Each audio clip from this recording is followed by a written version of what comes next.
Good morning, everybody. Mr. Narendra R is an Executive Director, ARDSI Alzheimer's and Related Disorders Society of India since 2009. He is also a founding member of the India Alliance for Patients Group and Healthy India Alliance, a member organization of Global NCD Alliance 2015. He is the Vice President of the Society of All Round Development SARD since 1997. He has been actively engaged in public policy and advocacy for dementia, the rights of elders and children. He also governing board member of NEG for a funding organization working for functional language and numerous numerical skills of marginalized children since April 2020.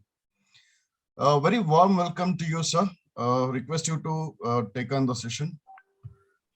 Thank you, Swamiji.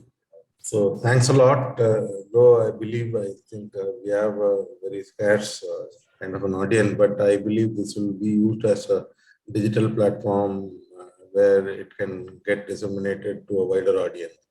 So thanks for this opportunity. So I really feel privileged to be part of ORDI bandwagon, and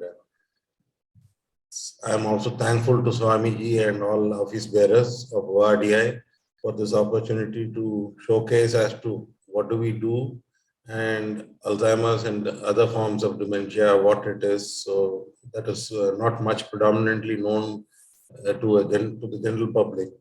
So I see this as a great opportunity to all, like you see, whenever we talk about this disease, if I talk in a general forum, so the outreach and the audience will not be much informed.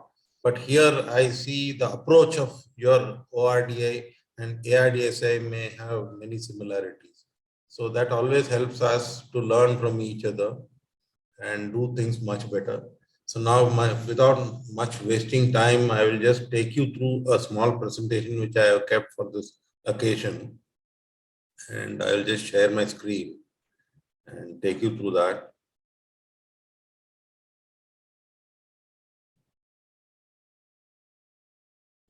So hope you are able to see my screen.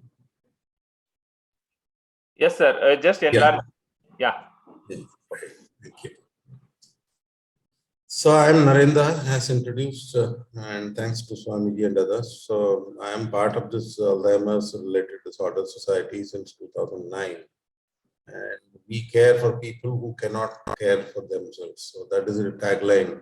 And our real tagline is remember those who cannot remember. So these are some kind of common things, like when people experience forgetfulness, you can see that they have these kind of confusions, but not all forgetfulness is dementia. So this is just a jocular thing because we are going to talk a very serious subject. So I didn't want our audience to have a very serious view about that. So that's why I just wanted to start with a lighter note. So these are few jokes running on. So the predominant factor for Alzheimer's has been like, normally, you see, within this presentation, I'll be using this term dementia and Alzheimer's quite alternatively. But then you would have a question as to what is this, like, do we need to address it as dementia or Alzheimer's? So let me clarify, like in layman's language, we call it as like, once you go to a hotel or restaurant, you order for a soup. So just ordering a soup, the server or the restaurant people may not be knowing as to what soup you want. You need to be specific. So there are so many varieties. It can be tomato soup, it can be clear soup, it can be some mulligauti soup or whatever it is. But then all these things are categorized as soup. So similarly, dementia is a category, like it is a categorized term which has so many subcategories within it. And Alzheimer's is one major thing among that. And we will talk about the other forms of dementia, because in my future slides, I have already listed that. So I will always be using this term dementia and Alzheimer's. So when I refer to dementia, I refer to all forms of dementia. It can be Alzheimer's, it can be vascular dementia, it can be frontotemporal dementia. So many more things. There are 100 conditions which all are grouped as dementia. So aging has been a universal phenomenon, and you see that mild memory loss is an inevitable consequence of aging. And when we talk about dementia, it is more than forgetfulness. It is not just forgetfulness alone. So there is a lot of other things that we need to be mindful about.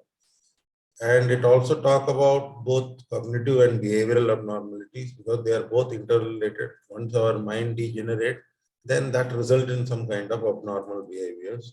And when dementia comes, it makes independent life impossible. So this is how the term dementia has been drawn from. Like it is a Latin word, and de means without, and ment means mind. So without mind is the term dementia, and we don't have a very closer term, Indian term to this. But very recently, somewhere I was just reading or maybe referring to something, and I somehow closely bumped into a term that is basically death of mind. Okay. So we as people, we identify ourselves due to our intellectualness. So we attach relevance because of our intellectualness. If I am Narendra, so I have my own credentials listed, like Swamiji introduced me that Narendra is like this. But when Narendra forgets that I am like this, then the question of existence of Narendra is also a very big question mark, like it is a big question mark. So that is why when we call it in like death of mind is you are made because of your mind. So that is how it is. So what is dementia? So these are some kind of common symptoms we get normally. Forgetfulness. There is always language problem. So language problem means we call it in a much specific term as word finding difficulty. So you find it very difficult to explain a condition or a situation because that you lack that right kind of word coming to your memory. So similarly, you have problems in planning, and there is a lot of disorientation and mood changes happen. And then we also face a lot of difficulty in maintaining ourselves, like dressing, bathing, teeth, like brushing our teeth, eating, or even swallowing. All those things becomes a big nightmarish experience once the disease progress. So we also find difficult to recognize common objects. So as I said, dementia is an umbrella term, and all these things fall within that. Alzheimer's disease is the major part of that, and vascular dementia is there. Dementia with Lewy bodies are there, and frontotemporal dementia is there. Vitamin deficiency is also there. Toxins and other forms of forgetfulness are also there. But here, nothing is reversible except for the vitamin deficiency, which can be reversed. That too, B12 vitamin deficiency can be reversed. So rest of the things are irreversible. So once Alzheimer's or any other form of dementia comes, the problem is not curable. So these are some of the traits of dementia, as we have discussed already. So the behavioral symptoms of dementia normally results in these major areas. Like we find people very aggressive sometimes they are very agitated. So sometimes they also are withdrawn and demotivated. So it is a form of an apathy. And they also live in a great depression. And sometimes they have maniacal reactions. And they also live in some kind of fear psychosis where they always have hallucinations. So hallucinations are two different kinds. It can be auditory hallucination or visual hallucination. So these kind of hallucinations happen. And when do we suspect dementia? So when people commit some kind of common mistakes and start feeling unfamiliar with the surrounding, and they have difficulty in solving some very small problems, and there is a lot of change in the mood and personality and social behavior. And when we forget our familiar ways, like I very often tell somebody in a forum, I met a doctor and he was narrating about how the health-seeking behavior is very good in Western countries, and in comparison in our country, the health-seeking behavior is very poor. So for that, he used to narrate a condition or maybe a story or a situation. So he said he had been to Germany to have an advanced course, and he happened to stay with a friend of his who also was a physician. And they had an arrangement every day to drop at a place and then pick up from that place. So this German friend of his dropped him every day, and one day he said that I will be coming late to pick you up. And this man, out of curiosity, asked, why do you want, like, why are you going to be late today? Then he said, I have an appointment with the doctor. You have an appointment with the doctor? Which doctor? He said, with the psychiatrist. Oh, you're having an appointment with the psychiatrist. What happened? So that was the kind of, then that guy was looking at him in a very strange way. See, the first thing is that the stigma attached. Like one is that if I tell that I have an appointment with the psychiatrist, people immediately start thinking, oh, what has happened? Why is he okay? Like, has he got some kind of a mental disorder? Is it okay? So it is big. नहीं ये video mute का हुआ नहीं तेने unmute कब हुआ Yeah. So it is always a taboo kind of a thing for us when we say, yeah, I think there is some disturbance. Yeah. Is it okay for me to continue? No, it's okay, sir. It's okay. Yeah, Continue. okay. Yeah, they were doing So, some. coming back to my story, so the doctor said that, oh, you're going to a psychiatrist. Why do you want to go to a psychiatrist? So eventually this person said, I will explain it to that doctor. Then he said, is it okay for me to also accompany you, because my class is getting over today a little earlier. If you can come and pick me up, we both can go together to the doctor. He said, okay. So he came and picked him up and took to the doctor. So there, this guy was narrating that he's my friend from India. Every day from my home, I used to drop him at a place of study. So day before yesterday, I took a different route. I don't know why did I take this different route. Am I okay or not? So that was the kind of awareness and maybe concern that they had. Like even a slightest change in their own behavior, they want to check up and then see that are they okay. So this kind of forgetting familiar ways when we talk about, so I am reminded of that. And I keep emphasizing people here in India that we need to always be very aware about our own changes in our habits and behavior. So our health-seeking behavior has to get elevated a bit so that we take more care about ourselves and strike the things early. The idea basically here is early detection is going to definitely help and improve the quality of life. So that is the idea that which I want to underline here. So similarly, problems in decision making is also there. Problems in calculation and managing finances. These are some kind of very common things which people face.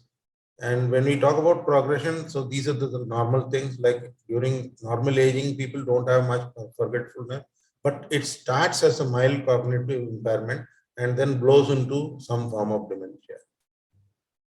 So with this, we have already discussed, like we have 60% of the causes are Alzheimer's dementia, and rest of the causes majorly you can see that vascular dementia, even Parkinson's disease to a great extent is a form of dementia, because though that doesn't affect the real memory, but then it affects the activity of daily living. Like people forget to bath, or maybe people hesitate to take bath, or maybe clean themselves and refrain from going to bathroom and have some kind of fear psychosis because of that shaking leg syndrome or some other kind of stunting. So they always fear regular activities and remain put, and also have the fear of falls and other things.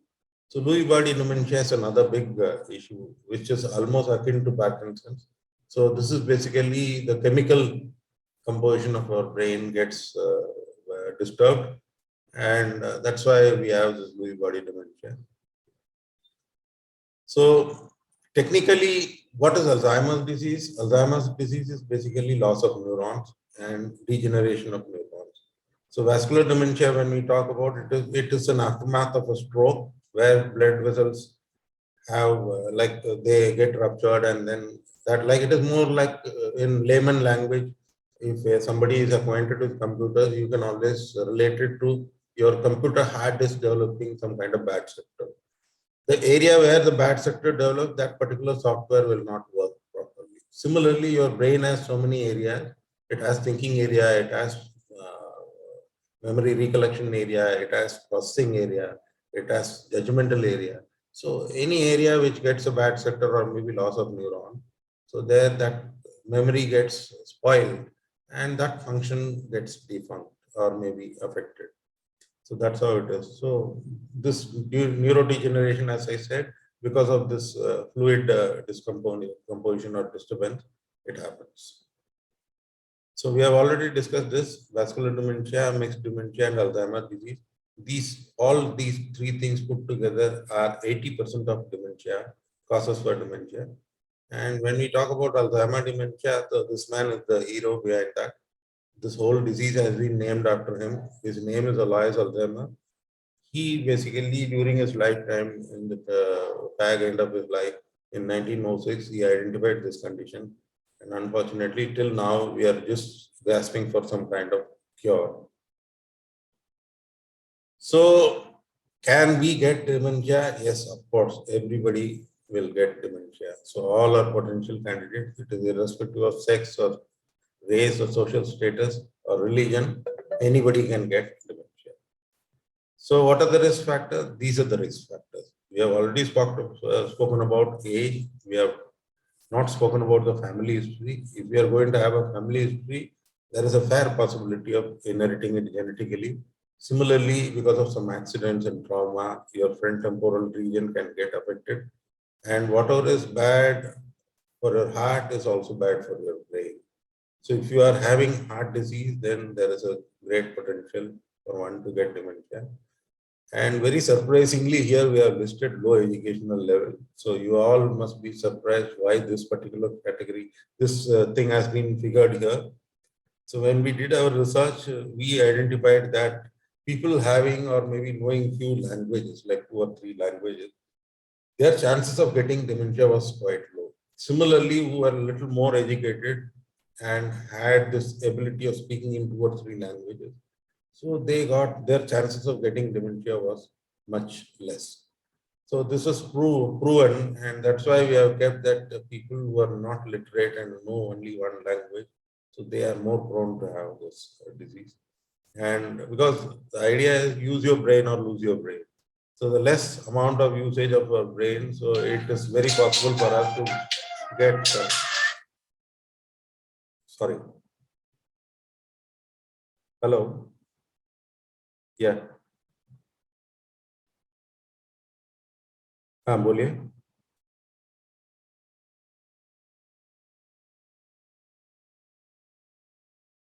कौन सा? नहीं, मेरा कोई परवीन करके लड़का नहीं. हाँ हाँ. ठीक, please. Okay. Sorry, there is some mistaken call from some Thana. Yeah. So dementia, we were talking about. So this is the even low education level we are talking about, and that is a great factor. And then similarly, midlife hypertension. Normally, we tell that people should check their vitals quite often, and then they should also take care of their sugar levels and other kind of conditions, because they may also result in some kind of future dementia. So high fat diet, sedentary lifestyle, and other genetic factors, they are all going to get you some form of dementia. So if we keep a check on this, then the risk of getting dementia can be reduced. So if you want to see on the right side, like dementia normally gets identified sometime after 60, 65 years. But it keeps doubling. Like if 100 people are there and above 65, we are identifying a group of 65 people. So once we assess them, then 5% of them can have dementia. But if you assess the same kind of group when they are 70 plus, then the condition is almost like 10 or 12%. Similarly, anybody who are in the group of 85 years plus, if you assess 85 plus 100 people, there can be 30 to 40% of people having dementia. And this is how an Alzheimer's brain looks like. The brain gets shrunk, and that is why the whole kind of holding of memory and other things becomes very difficult. And this is the real cause behind this. So when there is a normal neuron, these neurons communicate very easily, and medically people tell that a healthy neuron cell, when it is about to get extinct, it will transfer the information which has in it to another healthy neuron cell and then die. But because that it gets surrounded by this beta amyloid plaques and neurofibrillary tangles, so the communication which has to happen between neuron cells gets interrupted, and the cell with which the memory was holding the memory dies without transferring the information. So that particular area goes for a 6, and that is what Alzheimer's is all about. So these are some issues of vascular dementia. So this happens because of all these causes, and stroke has been a predominant cause. And if we have a different kind of a lifestyle like smoking and maybe drinking, that is also going to be another important cause. So these things we have already discussed. And this is the importance of early diagnosis. Is like once we diagnose this disease at an early stage, so we can set aside our familial responsibilities and other kind of legal and financial responsibility. Normally, when people get dementia, then I always see that the families come with complaining that, oh, my father was having so much, so my brother happened to take care of him, and somehow he took his signature and then transferred to the whole property or something. So they keep fighting in between. So it is always good that if somebody feels that they are losing their memory and they have some abnormality developing, so before they losing their entire control of the memory, so they should take care of all these kind of familiar responsibilities so that they can minimize the future chaos that may happen. So once again, they should also have some kind of care plan and other things which they have to set and make their own heirs known that. So these are some kind of tips for the patient with dementia. We tell them that they should be regular with their medication. They should also check their vitals, and they should also maintain a diary for having some memory aid, so that any forgetfulness, these memory aids acts as guidance for them. And they should also get engrossed into some kind of very productive hobbies, and they should also maintain some kind of social interaction so that their life becomes meaningful. So we also tell people with dementia should have an updated will and should have an enduring power of attorney. So here enduring essentially is more used in UK, but then the idea here is a lasting power of attorney, which overrides certain kind of new conditions which may arise. So that is what we mean here. And there should always be a financial inventory kept ready so that before we losing our memory, so people who are dependent to us know that what are the assets and other things we have, so that that doesn't get usurped by others. And there should also be a medical power of attorney. This we normally tell them because children, out of their own enthusiasm, they tend to keep alive elders for unknown time with use of advancement of medical technology. So those things, if it is not preferable, then they should educate their children quite well. Because here these days I have seen that somebody put people for endless time on ventilator. But had that person been in very sane memory or sane state, he himself or she herself will be not willing to waste so much of money on being prolonged in what you call, like it is more like even if a case of euthanasia or other things are there, so they put that medical power of attorney very clear that their legal heirs will take cue from that, and they may allow them to die peacefully. So that is the basic idea. So we need to have them before the disease is going to have us. So that is the idea. And as I have been telling, like the role of the caregiver is a very big challenge. because the caregiver faces the burden. Here, the person who is affected is oblivious as to what is happening in her or his surrounding, because they have this tendency of forgetfulness. They forget themselves, they forget their children, they forget their surrounding, they forget everything, and they lose their intellectualness. But they are still a very healthy human being, and they continue to eat and live well and sleep and do normal things, but then they only forget. And in that case, it becomes very, very difficult for a caregiver to keep vigil 24 hours, and it becomes very burdensome. And also, burnout, caregiver burnout is a very big issue.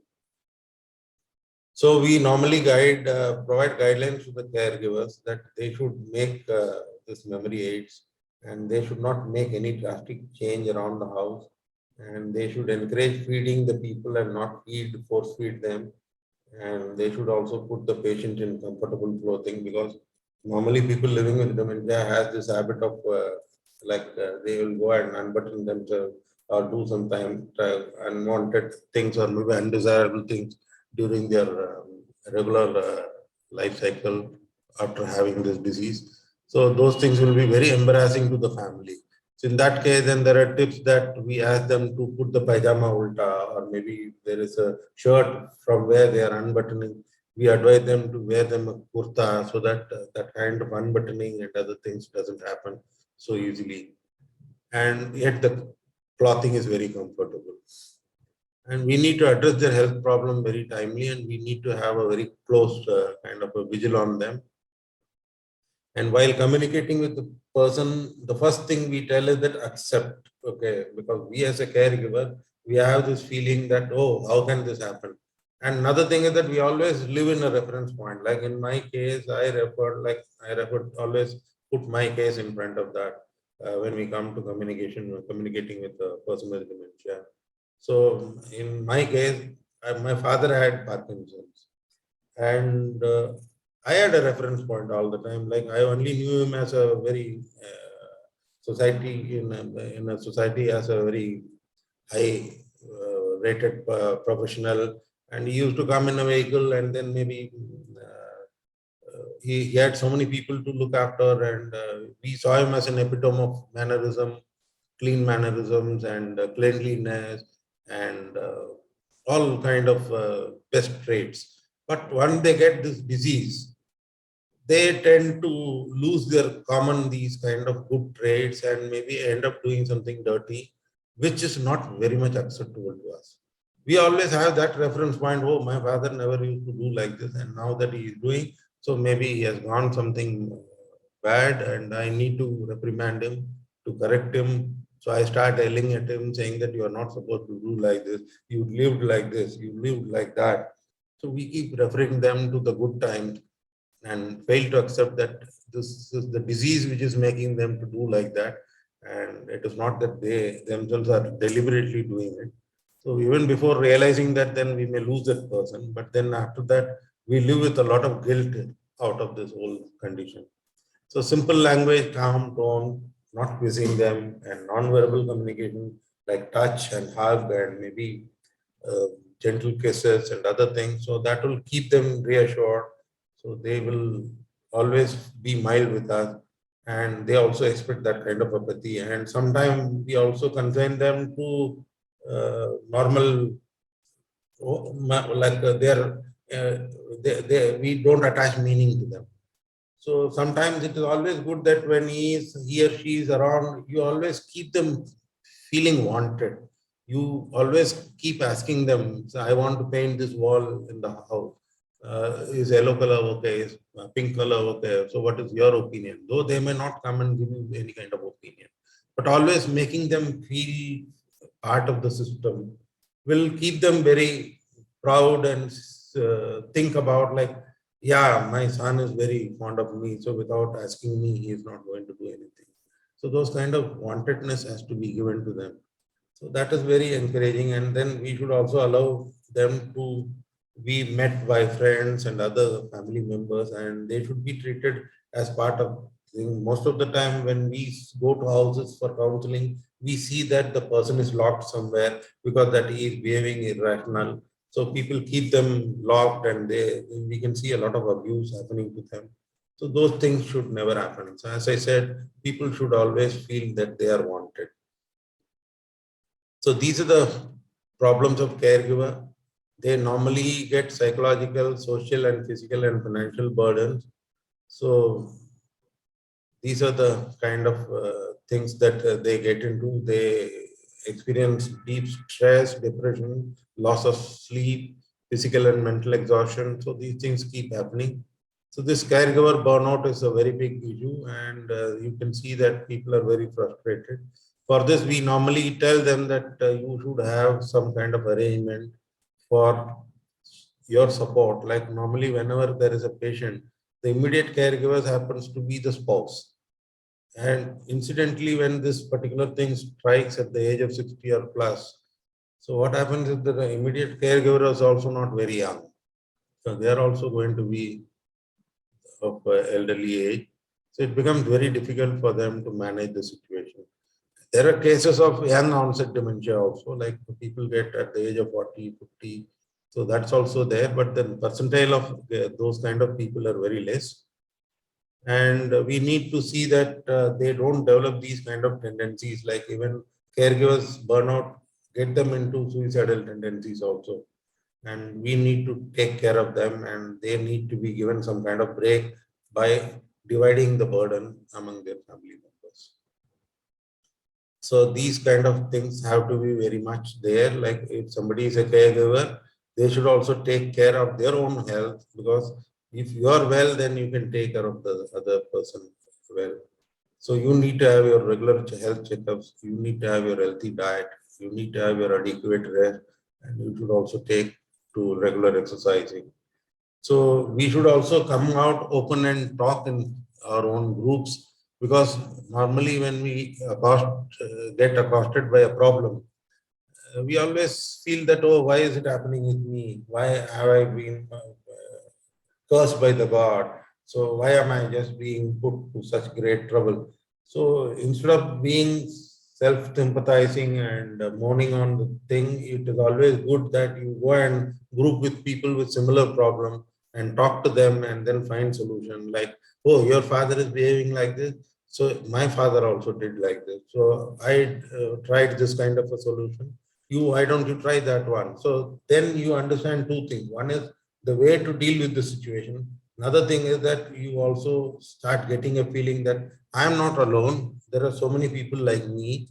So once I go and talk in my own group, social support group, so that is always good. So we run support groups for patient families. So where people come, and we also organize forums sometimes, and in that they come and talk. So take time for yourself. So these are some kind of thing, and a happy caregiver is a very important point for a patient well-being. So these things we have already discussed, like preventing dementia, we need to have healthy diet. Ross University in Chicago has said that if somebody does all these things quite aggressively and follow it religiously, 30% of dementia can be avoided. Like if you start checking your vitals at the age of 30 and keep it under control, if you keep your BP and sugar under control, eat healthy diet, and maybe shun sedentary lifestyle and use your brain, and you keep yourself active. So there is a 30% chance of reducing risk of dementia. So these things we have already discussed. So the point is, use your brain or you may lose it. So now coming to my own organization. So we came up with a World Alzheimer report in the year 2000, like according to World Alzheimer report. So in India, there it was 3.7 million people with dementia in 2010, and now it is around 6 million as of 2022. And this has been doubling every 20 years. And at this point, like 2030, globally, we might get 65.7 million people living with dementia. And in 2050, this number is going to be 115 million. And 58% of these people live in low and middle income countries. Now coming to my organization, Alzheimer's Related and Disorder Society of India, this is a 25-year old organization. Like we are around 27 years now. And we have been a member of Alzheimer's Disease International globally. And our past chairman, Dr. Jacob Roy, was also the chairperson of ADI. He is no more. He is our founder. And we have 22 chapters across the country, and we are actively engaged in creation of awareness, building capacities, and actively engaging in public policy and advocacy and conduct research. So our chapters are running utility services. Utility services, we essentially mean both one is that they engage in running helpline. They run and engage in running what you call diagnosis, enable diagnosis, engage in counseling, home counseling, and also refer to doctors known to them so that patient whoever comes with some kind of complaint, we enable and handholding by referring them to the right kind of doctors. And any treatment plan is there and any other kind of thing is there, then we always counsel them and run full-time and part-time like daycare centers and full-time care centers, so wherever possible. And we are also a recognized training institute in imparting geriatric care, and also we do a lot of work with National Institute of Social Defense. And we normally impart training on dementia module within geriatric care. So broadly, our levels of intervention are in these three arenas. Like as you must have seen in my presentation, I briefly touched upon the risk reduction area, which comes under the prevention thing, where we keep creating awareness, raise the profile of dementia so that people know much about it and are more informed and make informed choices. Similarly, we engage in research. Research means not clinical research, but then therapeutic research. Which therapy is much effective and what is the kind of prevalence? So what is the age when things much aggravate, and what are the kind of exercises which may keep them at bay, and why early diagnosis is important. So these things basically impact and ensure that there is a healthy aging happening, because here the investment in prevention is very less.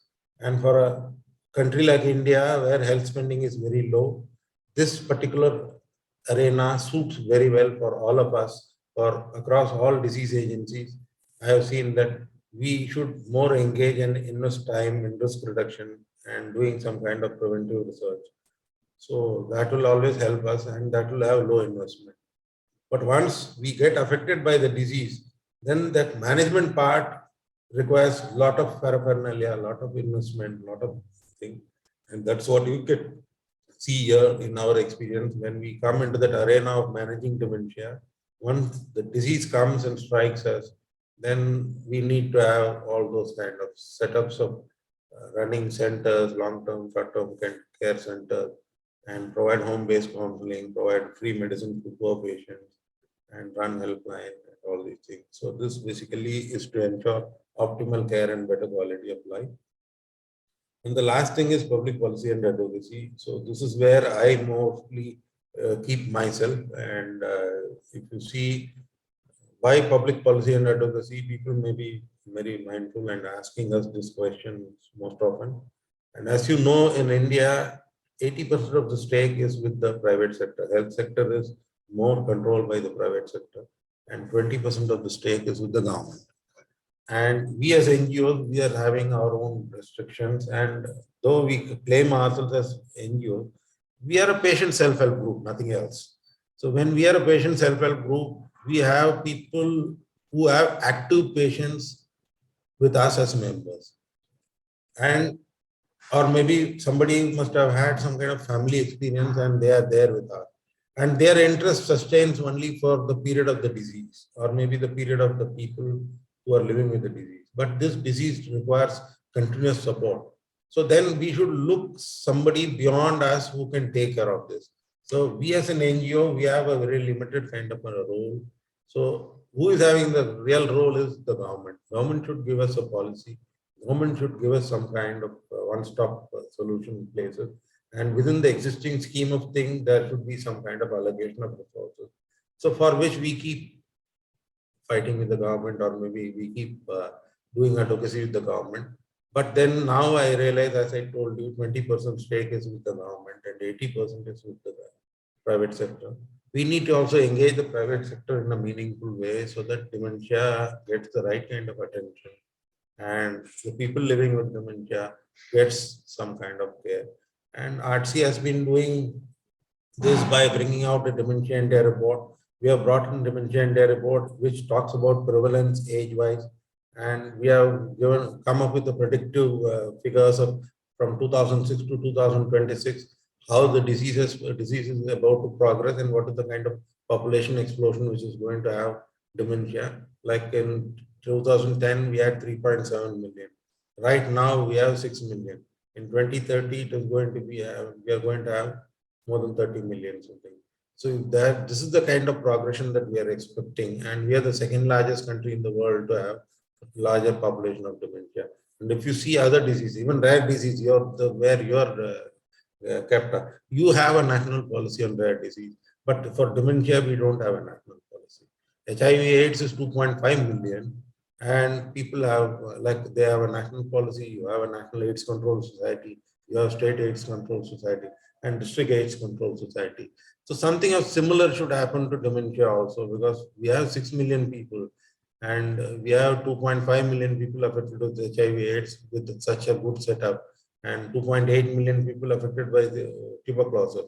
So both put together, still it is less than what we are having as people living with dementia.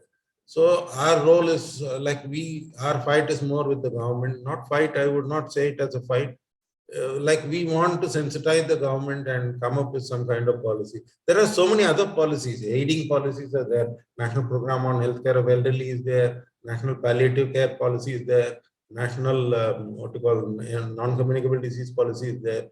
National Mental Health Act is there, and then the Disabilities Act is there.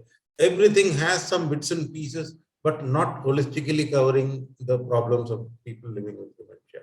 So that is where we keep asking for some kind of allocation from all these policies. And this is one side of it. This all comes into the ambit of Ministry of Health and Family Welfare.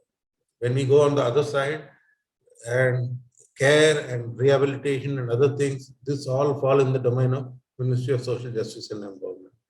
So there is once again, and the nodal ministry for aging in India happens to rest with Ministry of Social Justice and Empowerment. So there is a policy for national program for older people. So where they talk about the social security issues, pension, and maybe insurance and other kind of thing. So we need to see and mainstream dementia in all ministries wherever it falls. So that is our major role, and we have been doing that, public policy and advocacy, in a very methodical way by sensitizing the local, because health is a state subject. So we need to take it up at the state government level. And you would be very happy to note that we already have a program in collaboration with Kerala government, where we are running a program called Kerala State Initiative on Dementia, KSID. This program came into operation in the year 2014-15. And already we have a daycare center, first of its kind in the whole of the country, where poor patients are taken care by the government, and poor dementia patients have a full-time care center in a panchayat called Edavanakad, and it is a PPP model working there. And that is a very good way where a public health center has a small building, and that has been converted into an old age home and run by the Edavanakad Panchayat in Cochin district. And this panchayat basically collaborates with the social development department there. And they are getting allocation from social development department. And Kerala Social Security Mission has also joined hand.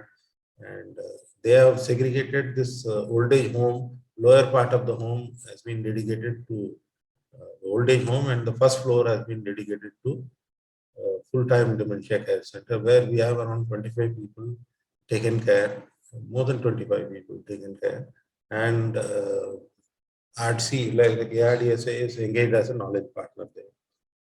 So these are some kind of services, as I have already told you. So we run helplines. Prevalence we have already spoken, and most of the time, this dementia care, we always think that it requires institutional care, But in India, it is all residential based. Like if you see, largely the home based, like the dementia care in India is largely home based, and it caters to all stages. Daycare centers, they cater to mild and moderate stage. Residential care typically caters to moderate and severe stages. So this is a small picture of debating how do we do our home visit. We also conduct caregivers training, and we undertake both type of training. One for the family caregivers, where the patient family members come and get trained so that they can provide some kind of support to the family. And also we train people professionally where their services can be engaged during advanced stages for home care. And then we also conduct interactive sessions in large senior citizen forum and other places, and conduct interactive sessions, and also go to old age home and conduct some kind of survey and identify people with vulnerabilities, and then maybe refer them to right kind of homes, because old age and dementia are different, and most of the time this conflict creates a lot of unrest in old age homes. So we ensure that that kind of conflict doesn't happen. And this is one what we call daycare center, which is being run there in Delhi, here in Delhi, and it has been supported by HelpAge India.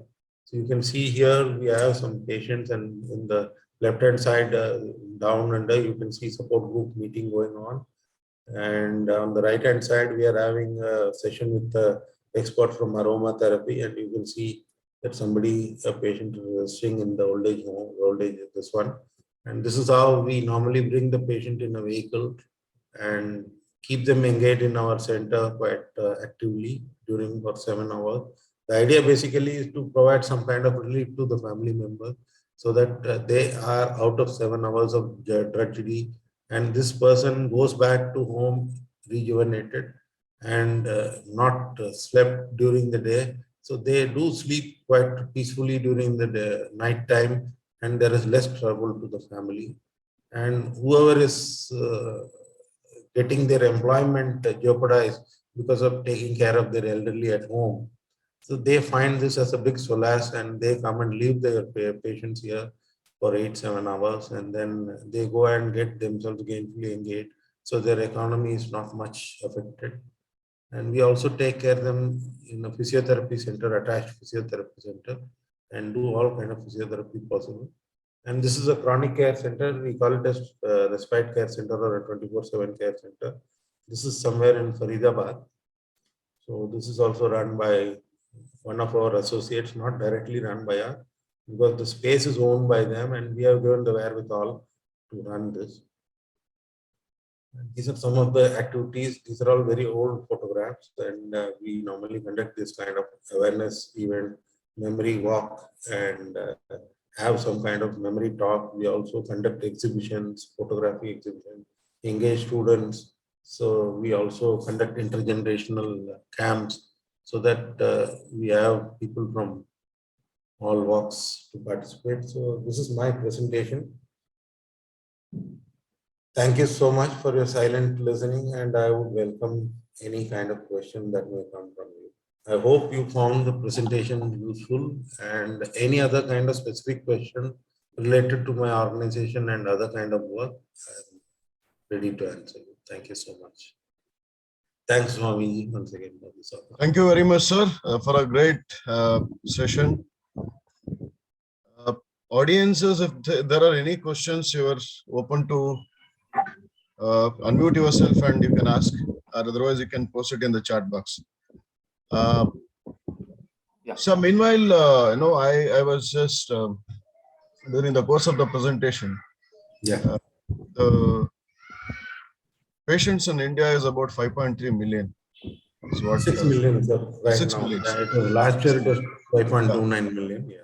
Yeah, is it the estimated figure, or is it the figure which has come out from the registry? Is there any registry for this? Well, we don't have a registry, so that is a little difficult, because if we talk about advocacy, I somehow missed out that point. Good that you have asked me. So prevalence, how did we work out when we started doing this prevalence data? We had to extrapolate the elderly percentage with certain kind of study. So we had gone through good number of studies which had happened across the country, right from Trivandrum to Balabgad. So there have been very prominent studies which have been conducted by people. And there is also another multi-country study called 10 by 66 study, which looked at the 360-degree problem of dementia. And there, that particular study brought out the prevalence somewhere up to 10% of people getting affected, because that had a holistic outlook. But in Balabgad and other studies, there was even 1% prevalence. And in Trivandrum, we got 3.4% prevalence. In Bangalore and other areas, we got around 65% prevalence. So we aggregated all these prevalence together and then came out with the prevalence of 4.4% prevalence. Like out of 100 elders, 4.4% people are getting dementia. So that was in the year 2010. So we aggregated this data and then we extrapolated this data on the elderly population, and then we have come out, for which we took a scientific route, because when we do this as an NGO, we don't carry any sanctity. So that is why we attach the help of NIMANS, like the National Institute of Mental Health and Neurosciences. We engaged All India Institute of Medical Sciences. Along with them, we also cleverly took the help of King's College London. Okay, because they were the people who had done the dementia prevalence study for UK and Australia and other countries. So when we approached them, then people from there, they basically collaborated with these institutions and they gave us this figure. And that is how we came up with this Dementia India report. So Dementia India report, even now it is being referred by Government of India and others as a legitimate document, because it has the contribution of NIMANS in that. So I would suggest that whenever you also do some kind of prevalence study, it is good that you associate yourself with some institutions of national repute, so that that carries sanctity, because we are from the government eyes termed as crybabies. Okay. So we are more termed as crybabies, because if you are owning a car, I very jocularly tell people, okay, you are owning a car, maybe that car is very important for you. So when you sit in this car, maybe you are owning a Chevrolet or something like that. If you sit in this car, so and you go on the road, if you see another Chevrolet, you would get so excited. You will say, you see, the same car is going. Okay. So similarly, we are so much fascinated about our own cause. And wherever we go, we only talk about that. So people don't take us at a lot of merit, and they attach us saying, oh, you are from this group, you will only talk about this. Okay. So that has been the kind of mindset of people. So it is always good that we attach ourselves to some kind of legitimate institution, so that their support adds a lot of value, and also they give us the wherewithal for estimating things, and that carries a lot of sanctity. And that is being looked at with a lot of what you call value and meaning. So that maybe our four organizations, like what you call the founders and the trustees, they had this forethought, and that is why they very cleverly engaged these kind of prominent institutions for support. And even now, like we are doing a small study on a project with London School of Economics. So that study is known as STRIDE project, Strengthening Response to Dementia in Developing Economies. So this is done in a 7-country, which has similar kind of what you call population thing. And this particular study, if you see, we are looking at unpaid burden of unpaid carers, like what is the economic burden of unpaid carers. And we are also looking at so many other kind of stuff, like what is the gap, service gap. And we also have some kind of common work package called stigma. So what is the effect of stigma on this particular thing? Stigma has a very big effect in this particular way. Like even this thing, this also comes under some kind of rare disease. And you know that there is a of leukoderma in the rare disease forum. There is an agency working for leukoderma. I know somebody from Mumbai who are working for that. So everything has a lot of stigma. So we need to also take all those things and bring out. Thank you, Mr. Narinder. It was a really great presentation. although we knew generally about dementia, seeing in movies and generally talking, but it gave a real insight what exactly is this. So one of my question is, all of us go through this stage of dementia at our stage, every day, either with us or with somebody. Is there any correlation that somebody is undergoing this? You mentioned about every day taking a different route to the office. Okay, that also happens with us. Sometimes we forget that we have parked the car and start walking back. Is there any correlation that this will lead to 100% dementia at old age? Sir, I would answer this little differently. Like, you know that I am Narendra and you are meeting me after maybe 20 days and you are able to recognize me. I have met this guy, but I failed to remember his name. That is not dementia. See, the Okay. fact that the fact that you know that I have met this guy somewhere. Okay. So your brain is at least alert enough to tell that you have met this guy somewhere, but only thing you are forgetting is my name. Okay. So if I rekindle you saying that his name is some South Indian name, Narendra or something like that, so then you will immediately, yeah, his name is Narendra. So he is from south of India, but living in Delhi and all those kind of stuff. Then you immediately remember. So the idea basically is, once I rekindle you, it is somewhere in your memory and that erupts and that comes out. But once you get dementia, however I may try and maybe identify myself to you, you won't be able to remember. Okay, so that is what is dementia is all about. So we need to understand the difference between normal forgetfulness and permanent forgetfulness. So like I was talking about an issue called world finding difficulty. I used to very familiarly go and tell people, very frequently tell people that a patient of mine, he came and narrated his father's situation. He said, my father came to me one day and he said, get me some water. So I gave him a glass of water. He said, this is not hot. Then this guy once again countered him, you didn't ask for hot water. So then he would say, oh, this is not sweet. So you didn't ask for sweet. What is this very weird you're asking for? Bring some sugar, let me mix it and then give it to you. You have become really weird, we're getting old, you're gone weird, you're asking for sweet water. Are you a kid? What is this? Then he says, oh, this doesn't have milk. Then this guy suddenly strikes, oh, this man is asking for a cup of tea. But that word tea has gone erased from his memory. So this whole thing of rigmarole of going around that particular cup of tea, he is not able to reproduce the word tea, has created so much of chaos.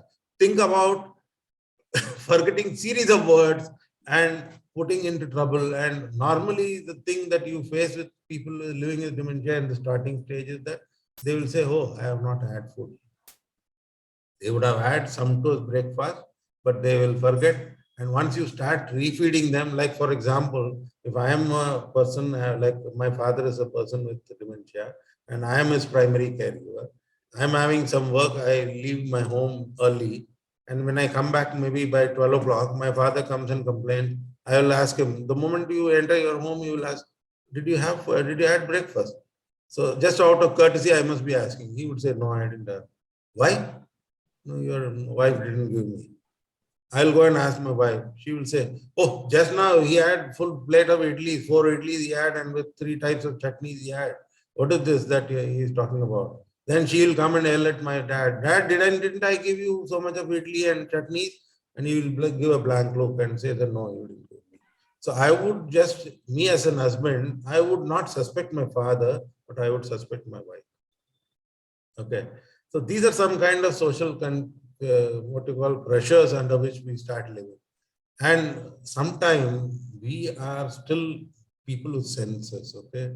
And though we are growing elder, our sex and other things are so active.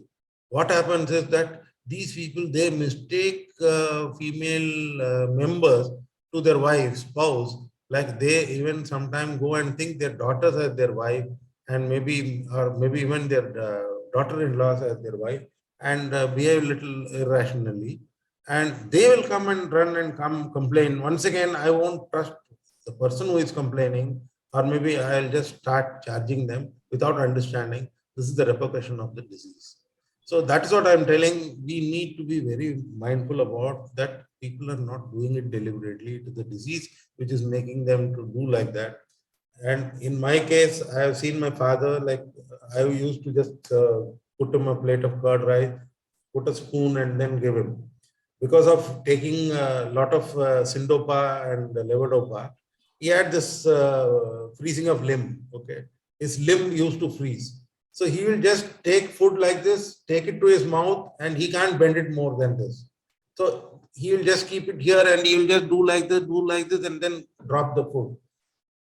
And out of my own anxiety, what I'll do is that I'll just start feeding him.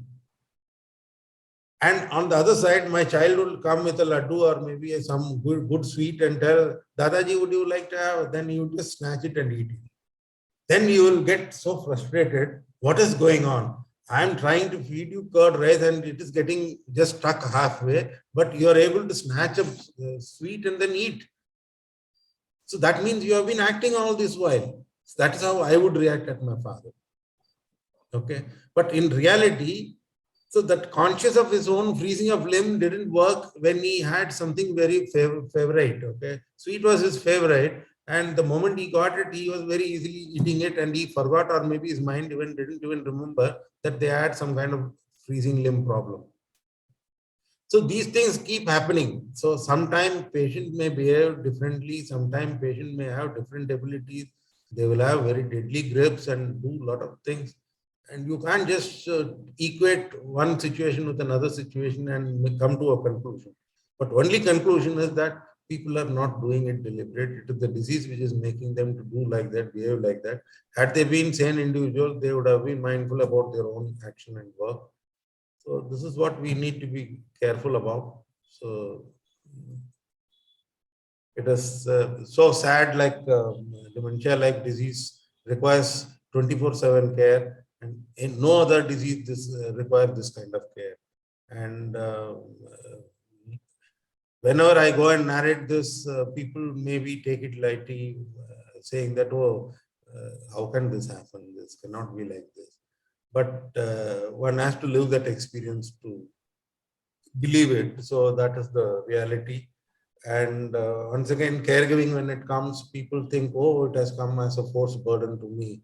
I was living very very enjoyable life. And suddenly from nowhere, I have become burdened by this kind of a thing. Don't see it as a burden, see it as a responsibility.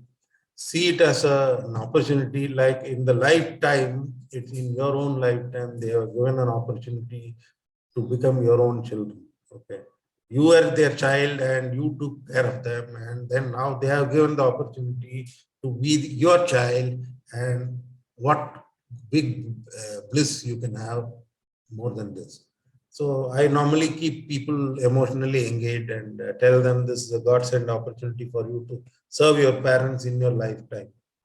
So you should be more sympathetic and have empathy to them.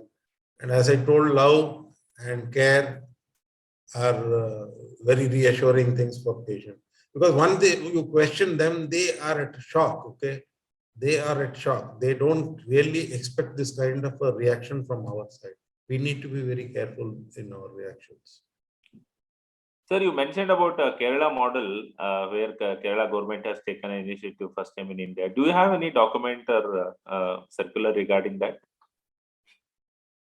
Well, not a circular, but then you can go and Google and search for KSID. KSID is Kerala State Initiative on Dementia. Okay. Okay, so that is already available in some of the websites there, and we are providing some kind of support. We are providing 4 kinds of support.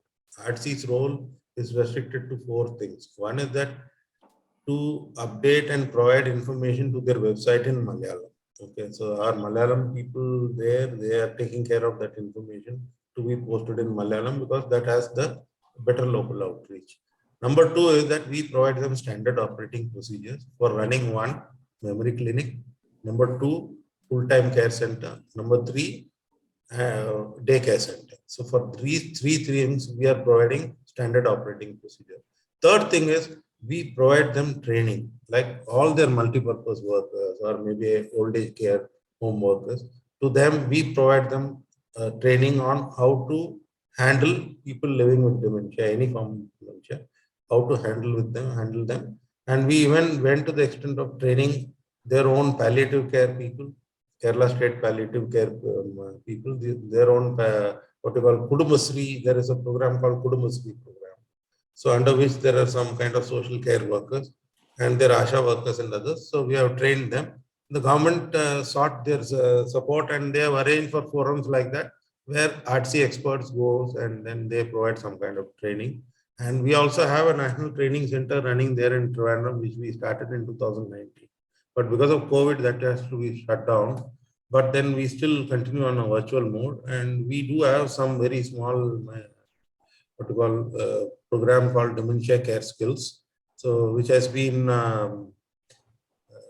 we have the authentication from our alma mater, like the ADI, Alzheimer's Disease International. We have a Asia Pacific regional office. So they have given us the content, and we have just taken the content from them. And we have a proper way of delivering the course and then evaluating the participants and then providing them a certification. This certification is an international certification, and this we normally do it, and for which there is a small course fee attached to it, and that we keep doing. And there is a master trainer who has been trained by that particular forum, and that girl imparts that kind of training. And there are 2 evaluators who have also undergone this course, who will assess the participants on certain kind of yardsticks, and then they will certify them. So that also is there. So we provide all these things. And the 4th thing which I was talking about is organizing campaigns, statewide campaign, which we keep doing for engagement of all stakeholders. Like social fabric is of women, children, elderly, young, and all. So we sensitize each and every section of the people, and we also run some dementia-friendly initiatives. Dementia-friendly initiatives essentially mean, like, say, for example, what is the first place that when a person identified this with this kind of a situation go to? They go to a hospital. Are the hospital people sensitized about dementia? So we organize some kind of sensitization program for hospitals also. We organize some sensitization program. The next thing is that they use the public transport. So why don't we just sensitize people in the public transport as to how people with dementia behave? And maybe if the person with dementia is living in a small village, and if his or her domain is around 1 square kilometer or something like that, we sensitize the marketplace and nearby pawn shops and other places about this person. So they are sensitized, and then they treat like somebody wants to go and have a pan maybe, but they don't have that money. But if somebody else goes and asks for a pan, you will be shooed away because that you don't have money. But if a person with dementia comes and asks, we say them that you give them the pan and let them go back, and that get paid once you tell us that your dad came for asking for a pan. I can always pay that. So that kind of sensitization should also happen. We need to understand the points where our patient might go. So what is their preference of liking is all about. Once we identify, we just devise a course. We call it as person-centered care also in other terms, where you devise a kind of a care plan according to the patient behavior. Not all patients are in the similar kind of behavior, because I told you different that disease manifests in different form, because the affection happens in different locations of the brain. So whichever location, if it happens in the speech area, your speech gets impeded. If it comes in your hearing area, your hearing gets impeded. If it comes in your maybe some other area, like walking or maybe sitting, my father had everything very intact. But if you ask him to sit on a chair, he can't sit on a chair. He would start climbing like a child. So that means he had forgotten how to sit on a chair normally. So that particular part had gone. So we couldn't even realize that most of the time, whenever we sent him out, he came back injured with all his hands bruised, head bruised. Then we would ask him what happened. Then he would say, somebody came in between, so I can't just control my two-wheeler. So then we realized his ability to drive a two-wheeler has gone. So he has lost his judgmental error, like he has started making judgmental errors. So he couldn't estimate how fast he has to go and what is the kind of like how he has to handle the vehicle. That ability of handling a vehicle has gone. So then we stopped him from taking the vehicle out. So that's how it's all like. We have to manage based on symptoms. Okay, thank you, sir. Thank you so much. I think it was a wonderful session, and more insights than Yeah. yeah. So thanks a lot, Swamiji, for organizing this forum. And I wish that more future sessions with lot more participation happens. And anytime you feel like, you please definitely give us an opportunity, and we'll be there to fulfill that. Sure, definitely. That's what the idea is, although we knew or connected each other in one or the other way, but we never interacted. I think this is a platform that at least the PAG, different disease specific group leaders should know what's happening in the other, condition area. Forget the outside, because we all talk about awareness. We ourselves don't know what our colleagues are doing. That is the reason this initiative. Once we complete, some set, we'll start propagating it so that everybody gets aware. Sure. Choose to listen to anyone of their interest can do it. That is the idea. Thank you so much, sir. Thank you. Thank you, Rahulji. You have any questions?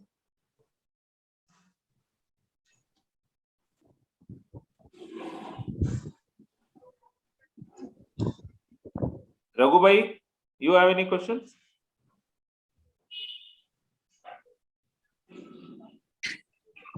No questions. I've actually been through all the issues with Narendra as mentioned with my father. So it resonates very well with me. And it was a very excellent presentation.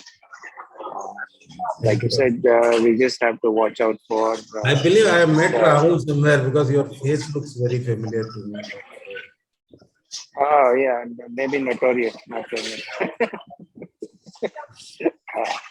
All right. Thank you for an excellent presentation. Thank you, Rahul. Thank you. Thank you, Swami. It's my pleasure. Thank you so much, sir. Thank you so much for your gracious presence on this dais and delivering a wonderful presentation. See you next time on one of the other occasions of the similar. Sure. Thanks, Swami. Thank you, sir. Thank you. Thanks all. Good day. Bye.